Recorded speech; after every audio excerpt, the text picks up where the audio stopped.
Good morning night po sa inyong lahat mga kapatid. JDB ho ang inyong abang lingkod. Pag-usapan natin ngayon ito. Sabi ni Marcoleta, there is nothing as West Philippine Sea that is creation by us. Now, in the spirit of fairness, puntahan po natin yung video nung sinabi niya ito. Okay? Kasi kung ang pupuntahan lang naman po natin dito, itong mga cards na ginawa, di ba? Kulang-kulang na yan eh.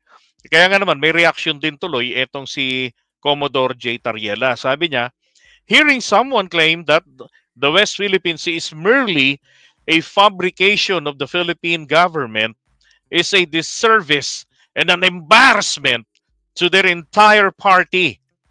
Tama, di ba? The organization they belong to and their own family. Ang problema kasi dyan, Commodore Tariela, yung party mismo, hindi, independent ata to, PDP laban. PDP, di ba? Marcoleta. Para ho sa kanila, para sa China, ang West Philippine Sea. Sabi nga ni Duterte, ibigay na lang natin yan. West Philippine Sea na yan. Boundaries of water lang yan. Wala naman dyan talagang isla pag-awayan natin na China. Buti pa, ibigay na lang natin yan sa Chinese. Kunin na lang natin ng isda. Puta ng buhay ito. Diba? Isa kang dating Pangulo ng Pilipinas. Diba? Tapos sasabihin mo ganyan. Nasaktan na nga ang kalooban ng mga Pilipino eh. Nung hindi mo ipaglaban, nung nagalit ka pa na nakareceive ka ng kopya ng arbitral ruling na hindi man ito desisyon, hindi man ito ma-enforce, 'di ba, ng tribunal, pero nagpapakita ito ng panalo natin, na pabor sa atin ang batas, ang UNCLOS. Tapos sabi niya, well, ito, basurahan lang ito. Diba? Samantalang sabi niya, punta ako ng Spratly, mag-jet ski ako, dalhin ko yung bandera ng Pilipinas, itayo ko doon sa island raw na dinidevelop ng China. So, kaya pala, pinanindigan niya na joke lang niya yon. Di ba? Budo lang yun, kumbaga. Now, ito po yung video kahapon. Chairman, Congressman, Director, kasi sinabi mo kanina, we must empower our people. Tama naman yun. We have to enlighten our people because if our people are able to distinguish what is fake and what is true, sila lang, they can always repel. Maski na konting tulong lang. Halimbawa kanina, sabi ni Chair Dan, ang problema natin is the West Philippine Sea, sabi natin. But sinong agency ng government ang nag-empower sa ating mga kababayan para malaman nilang complications ng West Philippine Sea? Isipin po natin, sir, there is nothing as West Philippine Sea. Wala po yun. That is a creation by us. Sa totoo lang po, kahit nabasahin mo yung ating mapa or what, there is no West Philippine Sea. Ang West Philippine Sea, yun po yung area na kiniklaim natin, ito yung exclusive economic zone. Okay, tama. The complications of the West Philippine Sea has not been explained to our people. Kaya po, nagiging vulnerable tayong lahat eh. Ang sinasabi nila, inoccupy daw ng China ang ating territory. Sir, sa totoo. Okay, so puntahan muna natin ito. So sabi niya, wala raw pong West Philippine Sea, kahit natignan po raw natin yung mapa. Ang totoo, pag bumili ka ng mapa sa National Bookstore, wala po talagang nakasulat na West Philippine Sea. Maski naman yung mga lumang mapa nung araw na pinag-aaralan natin sa elementary, high school, college, wala pong nakasulat na West Philippine Sea. Totoo yung sinasabi niya doon.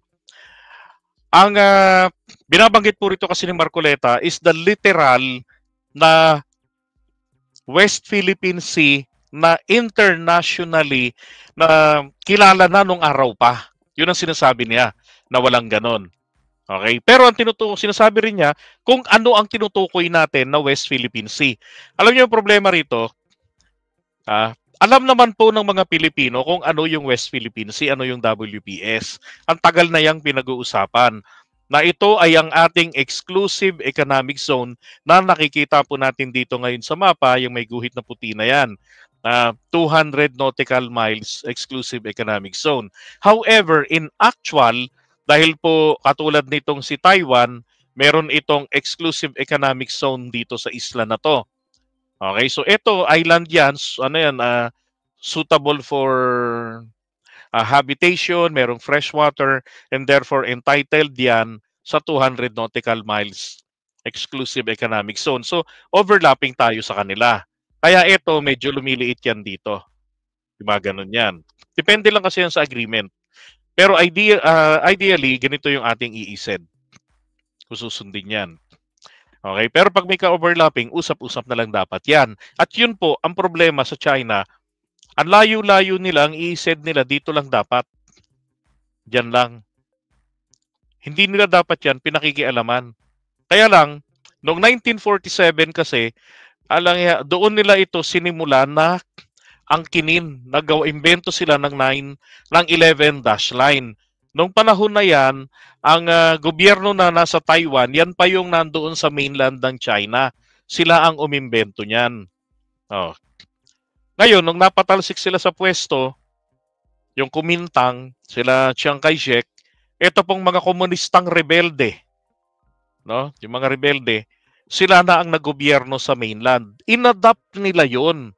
Kaya sila ngayon ang nag-i-enforce ng 11 dash line. Kaya lang ho, noong 1952, yung 11 dash line na yan ay binawasan ng 2 dahil po dito. Yan.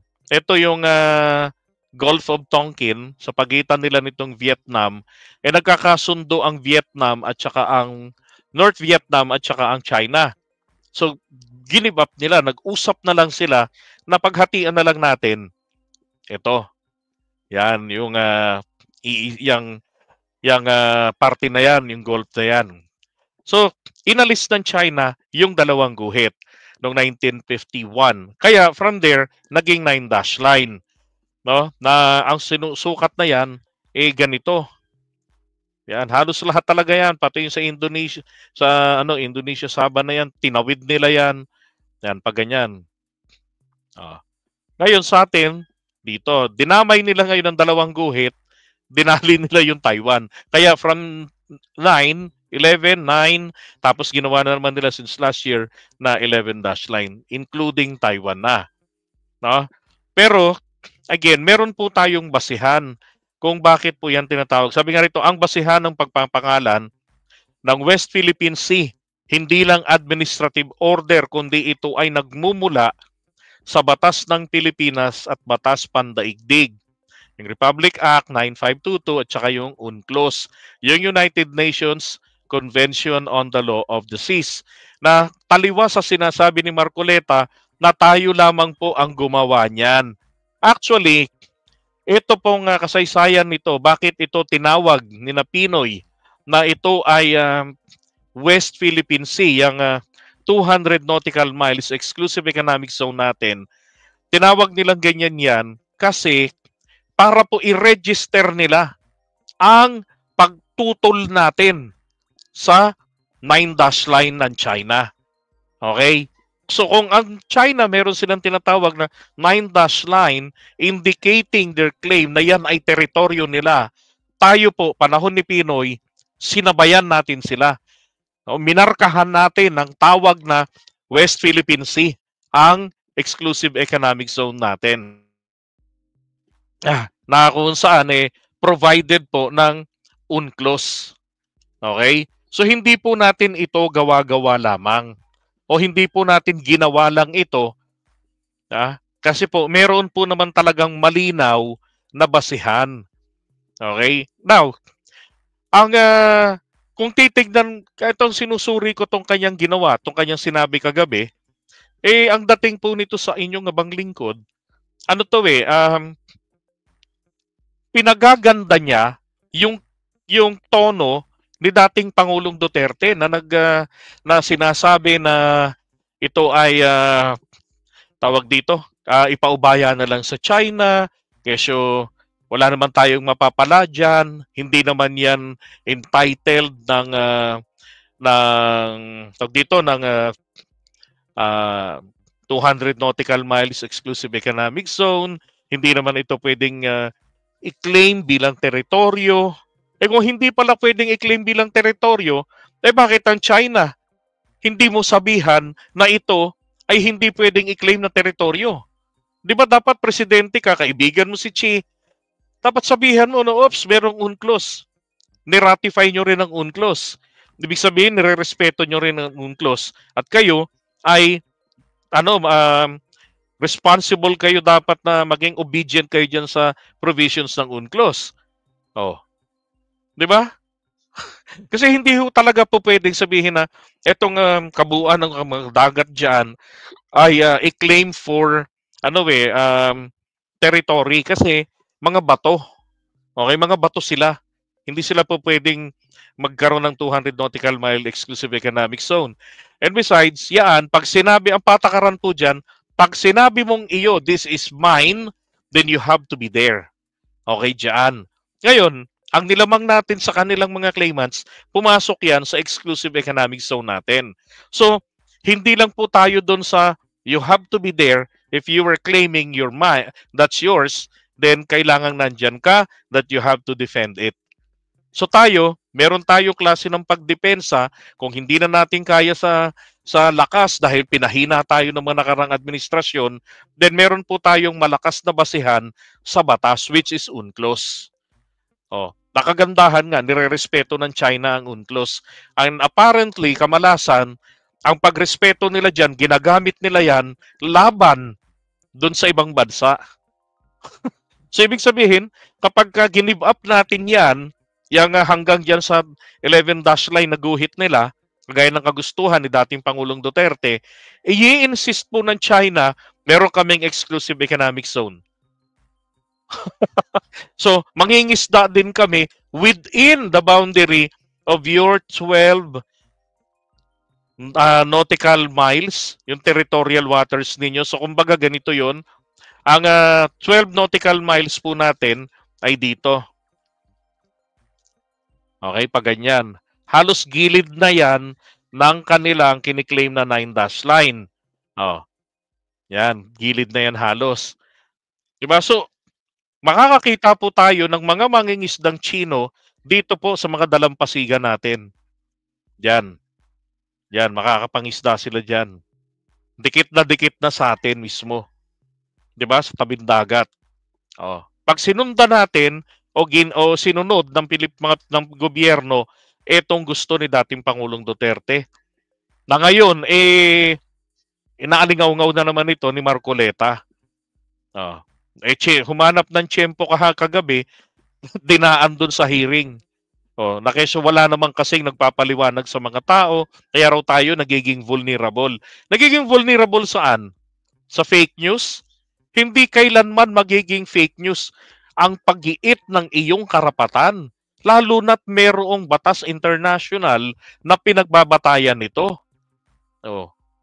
'Di ba? Ang UNCLOS po ay bahagi ng ating judicial process. Katulad ng ICC.